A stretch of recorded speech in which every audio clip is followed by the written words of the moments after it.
Here is the first bush to bonsai Ficus Benjamina I ever did. So I'll give you a look at how this started about 4 years ago when I first got it, and then some of the challenges between then and now, and what we're doing from here. So here it is back in November of 21. I bought this on Marketplace pretty cheap. I think it was like 20 bucks, something like that. And it was the first one I ever tried. I always had kind of dreamed about doing something like this. So I found it, got out of the old soil, trimmed it up, air layered the middle part off, which I've done a whole different video on. I've got a series on it. You can find it right here. That one turned out pretty cool, actually. Bandaged the main one up like that.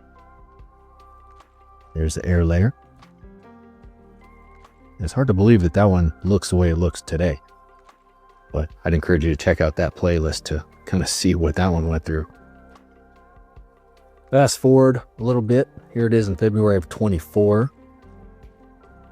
And I have done other videos on this one as well, so you can check out the whole playlist if you like.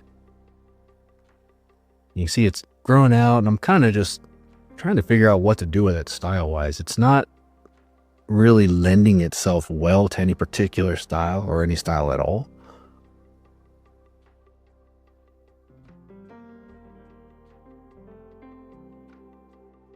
Here's a closer look. And then at this point, I decided just to repot it into this pot right here.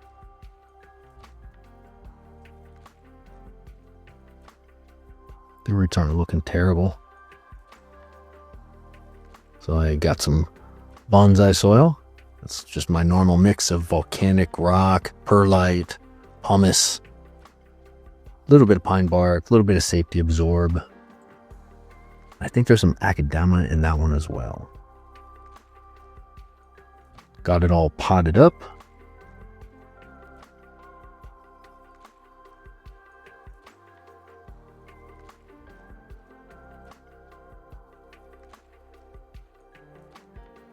Give it a good rinse. And it ended up looking about like this. So it hasn't found its way yet, at least not in my mind. It is definitely not the long-term style I have in mind. Fast forward to October of 24. It's looking nice and healthy. I'm going to give it a trim and just kind of see how it's doing structurally. And this is something I had noticed at some point that summer. It's got this weird, like, mushy spot.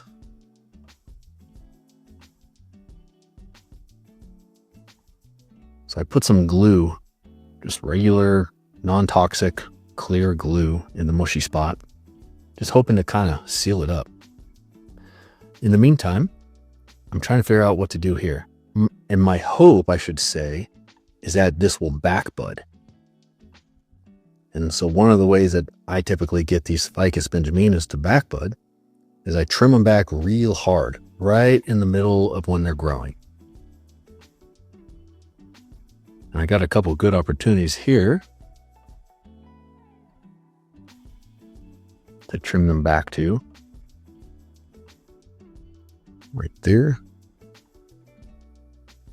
And over there.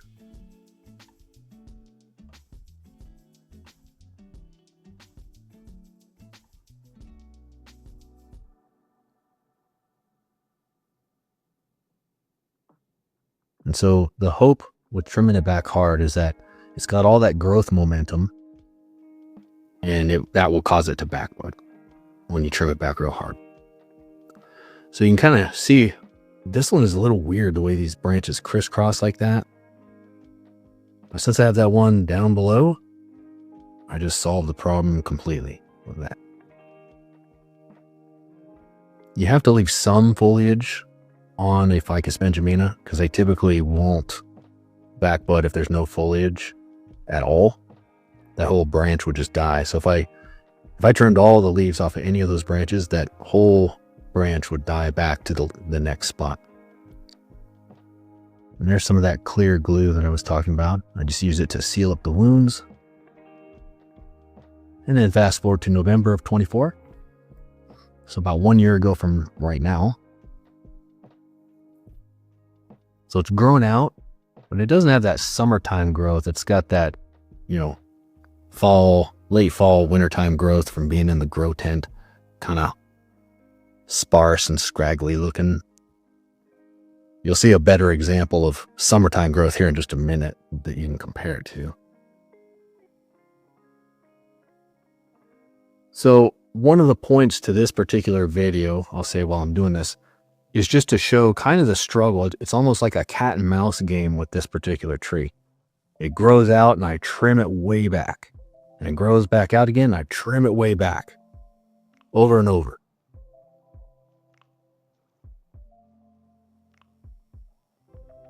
So I took it way back again. It keeps wanting to sprout like 10 branches from that one spot right there. So you end up getting reverse taper. So not only am I trying to get it to back bud, I'm also trimming it back hard just to avoid any reverse taper. So again, it doesn't look great. There's a closer look at this. It does appear like it's kind of leveled off. So it's not getting any worse at this point.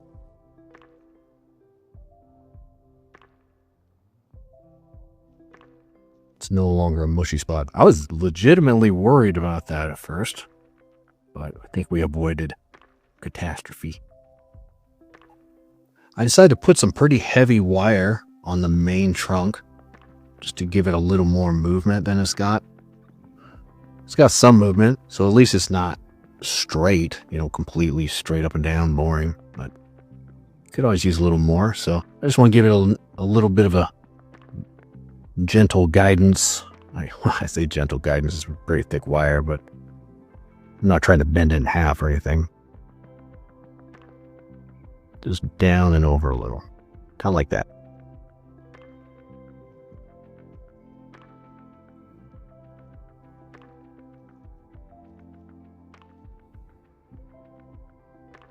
And I decide to get rid of that one too, because I have a little leaf there.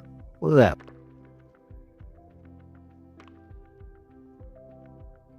It is kind of hard to believe this started off as somebody's house plant a few years ago.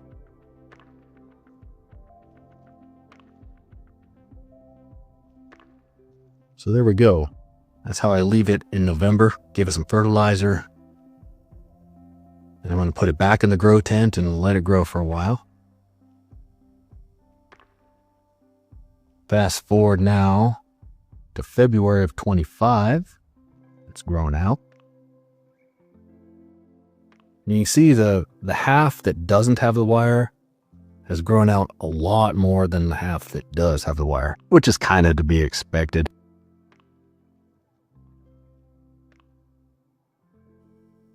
Putting wire on a tree or, on the trunk or branch kind of slows down the growing a little bit. There it is after I trimmed it.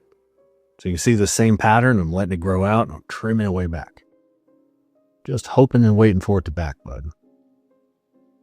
The little mushy spot is definitely leveled off, so it looks pretty bad, but I'm not going to take chances if I put more glue in there.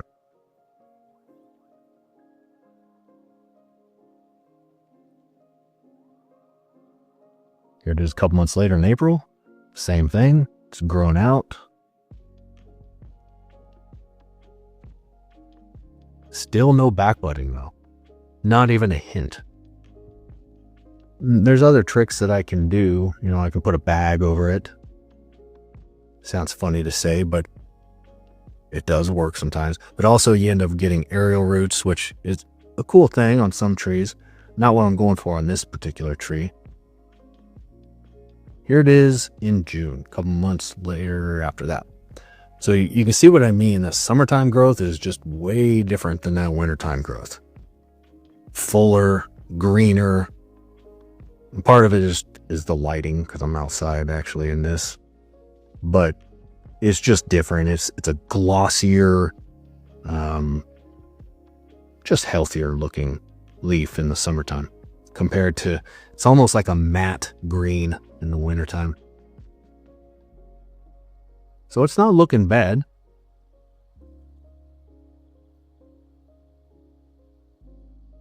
In fact, it's kind of resembling a little bit of a bonsai tree at this point. Still not what I have in mind, but better than it has looked before, I guess. If you remember some of those big cuts I did earlier, those real big cuts where I left like one leaf on there, it always looks terrible at the time. And I always get comments like, oh, why'd you do that? It looks worse. And I agree. At that moment, it does look worse. I'm not doing it so it looks better that day. I'm doing it just so that down the road, it will look better. Because it creates division in the branches and more branching. See if we can put a little more bend in that. It's kind of looking pom-pom style or something. I don't know. So I don't love it, but I don't hate it. Fast forward a month to July. I was actually really sick this day, so I brought it inside. I lost my voice for like a week, which is terrible for me because I talk a lot.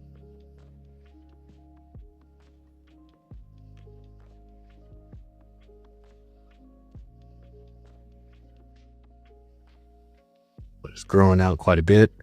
Maybe not in all the best spots, but it's healthy.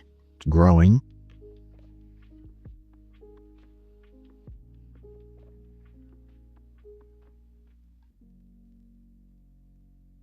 But I'm going to do the same thing.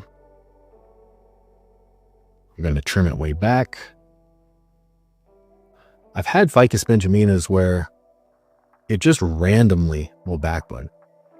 So got a little bit of backbudding, just a tiny bit, but in the wrong spot, going down. But yeah, I have other Ficus Benjaminas, and occasionally it'll just backbud right where you want it to, but 5 years down the road.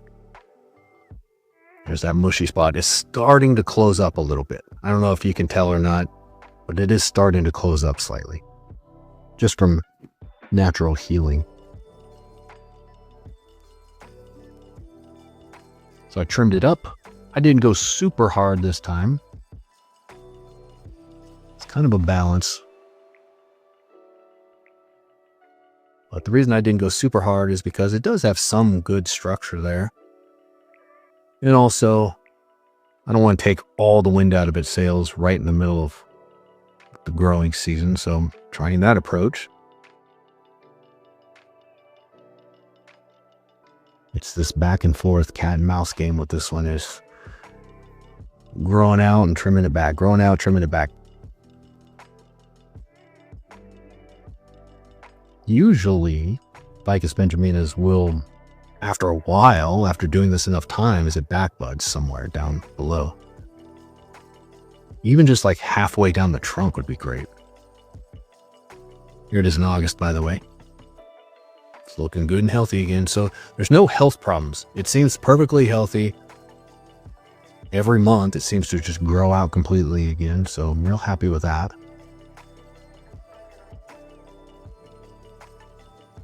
Here it is another month later in September.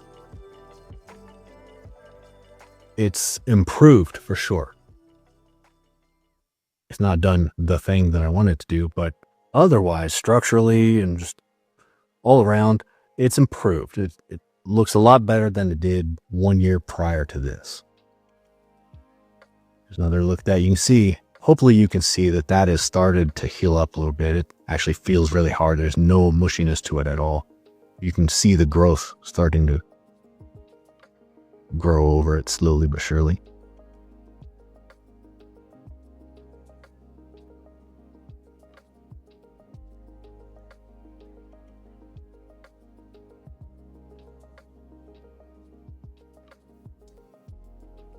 So once again, I'm going to trim it up.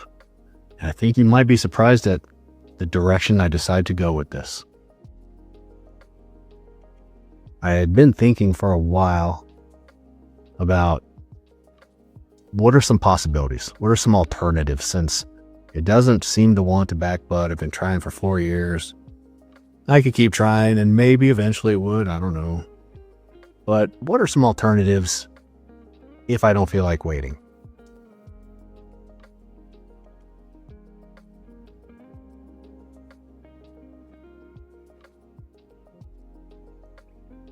While you're thinking about that, let's take a look at this wire, because it looks to me like it's biting into the bark in a couple spots. Especially right at that bend right there. And yeah, sure enough, it did. Not terribly, but a little.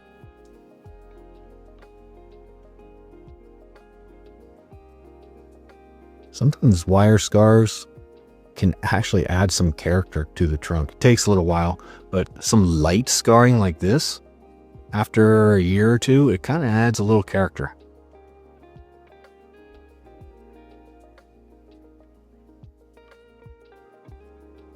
I think I've seen somebody do it intentionally. They leave wire on intentionally to scar up. Aussie bloke is a good example. So I'll tell you what I decide to do.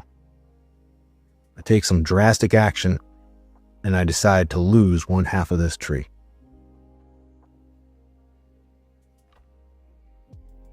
That half right there. Sorry, branch. Nothing personal. But sometimes we have to take drastic action. Or, well, I guess we didn't have to, but I chose to. I'm going to seal up this wound. This thing's got wounds all over it at this point. Big cuts and scars. So I also decide to just wrap the whole thing up in vet tape just to let all these scars heal up. All the wiring scars, the big cut scars, and I want to put more wire on it. So this is what you would call a literati style, which is typically just kind of a long, slender trunk with sort of minimal foliage up top. It wasn't my first choice, but it is my most recent choice. We'll see how long it lasts. Who knows? But I think I like it better now.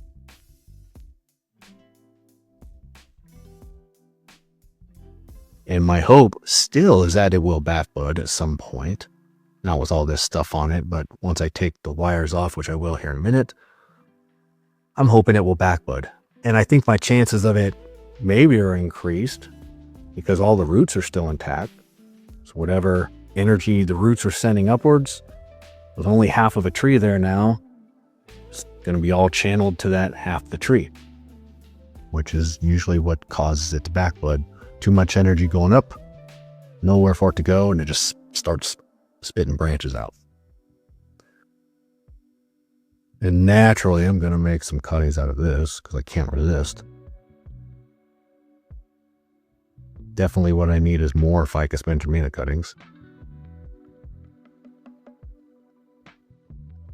And then fast forward to November. So this is about a week and a half ago. So as you can see, it's grown out quite a bit up top.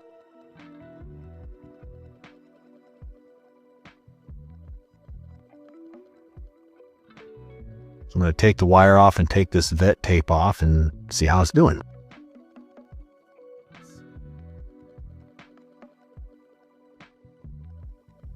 Ficus Benjaminas are so resilient. I mean, you can just do so much with them. There's some pretty hard and fast rules, like they don't like cold, so you can't leave them out in frost or anything like that. Pretty much anything below 40 is a no-no. There's some of these scars starting to heal up.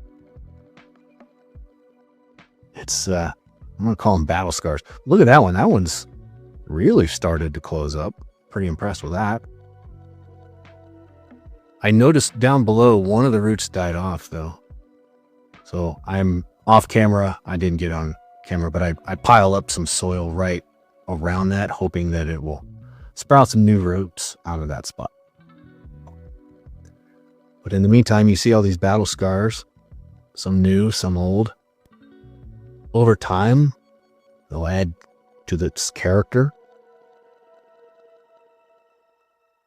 You see some remnants of wiring scars there.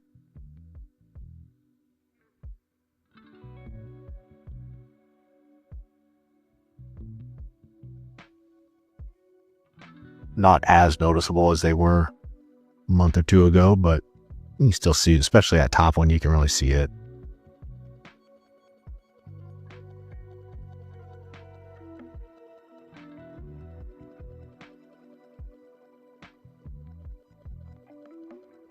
Now, let's get into this nest of leaves and branches and see what kind of structure we have. While I'm hoping for it to back bud, I'm not banking on it at this point. At this point, I'm kind of just gearing all my thoughts and efforts on this tree toward this literati style, and focusing on the structure up top. It's really dense. So I kind of snip my way in little by little, just because I don't really know what I'm dealing with in there yet.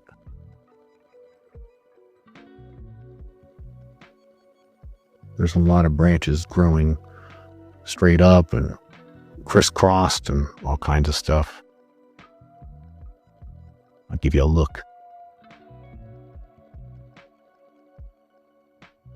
Kind of see there's like a bunch of branches coming out of one spot in there.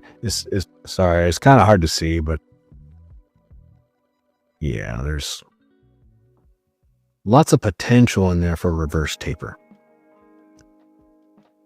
So for anybody who doesn't know, typically when you have more than 2 branches growing out of one spot, what happens is you get a big growth bulge right at that spot. And so you want to try to avoid that. Well, not try, you definitely do want to avoid that. Because once you get that big bulge, or aka reverse taper, it's really hard to correct it. Almost impossible. Because basically it's just growth. It never ungrows. So it just always stays proportionately bigger than the spot below it. I have other trees where I dealt with that. My main Siberian elm is a good example of where I fought with that. Here's another look at the trunk one last time. The structure is looking better. It's actually got some character to it now, some usable character. Some good branching and subdivision of branches. So it wasn't my plan A, but it is a good plan B. It's plan B plus. I'm pretty happy with how it's going. So that's where we'll leave it for now. Let me know what you think. Thanks for watching. Have a good rest of your day, everybody.